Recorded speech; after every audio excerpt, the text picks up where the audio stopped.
যদি আপনারা না পারেন, ব্যর্থতার দায় স্বীকার করে আমাদেরকে দায়িত্ব প্রদান করেন। আমরা হরমুজ প্রণালী থেকে বাংলাদেশের তেলবাহী জাহাজ মুক্ত করে বাংলাদেশের জ্বালানি সংকট নিরসনের ভূমিকা পালন করতে প্রস্তুত রয়েছে। আন্তর্জাতিক ভূরাজনীতির জটিল সমীকরণে মাঝে মাঝে এমন কিছু নাটকীয় ঘটনা ঘটে যা একটি দেশের প্রচলিত শাসন ব্যবস্থা এবং দীর্ঘদিনের কূটনৈতিক প্রথাকে পুরোপুরি চ্যালেঞ্জ করে বসে। বর্তমানে বাংলাদেশের রাজনৈতিক আকাশে যেন এক অদ্ভুত বিষণ্ণতার মেঘ জমেছে।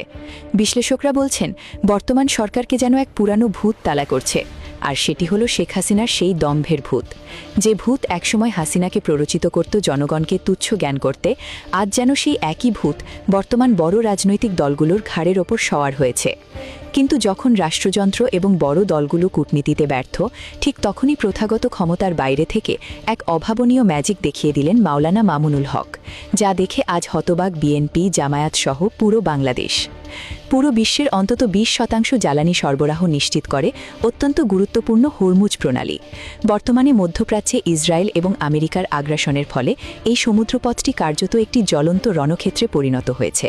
আর এই বৈশ্বিক উত্তাপের আজ সরাসরি এসে লেগেছে আমাদের বাংলাদেশে।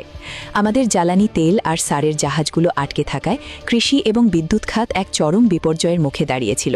এমনকি ইরানের হাতে আমাদের বাংলার জয়যাত্রা নামক জাহাজটিও আটকা পড়ে যায়।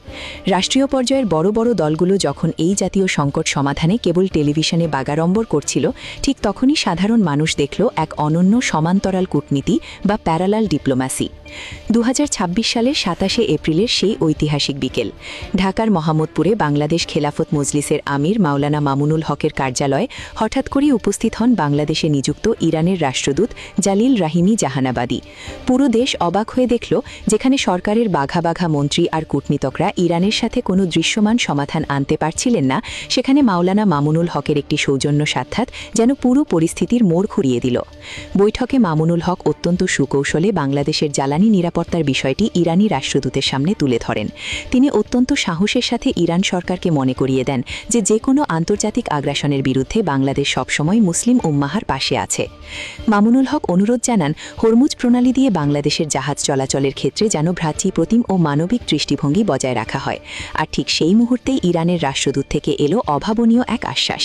তিনি শুধু কথা দেননি, বরং এই বার্তা দ্রুত তেহরানে পৌঁছে দেওয়ার প্রতিশ্রুতি দিয়েছেন। এখন প্রশ্ন উঠছে, সরকার যা পারেনি, মামুনুল হক তা কিভাবে পারলেন? এর উত্তর লুকিয়ে আছে তার আদর্শিক অবস্থানে। ইরান মাওলানা মামুনুল হকের কথা গুরুত্ব দিয়ে শুনেছে, কারণ তিনি ইরানের ওপর চলা এই অন্যায় আগ্রাসনকে উম্মাহার বিরুদ্ধে কুফুরি শক্তির আক্রমণ হিসাবে স্পষ্টভাবে আখ্যা দিয়েছেন। যেখানে বিএনপি বা অন্যান্য দলগুলো নিজেদের সামর্থ্য জাহির করতে ব্যস্ত, সেখানে মামুনুল হক নিঃশব্দে দেশ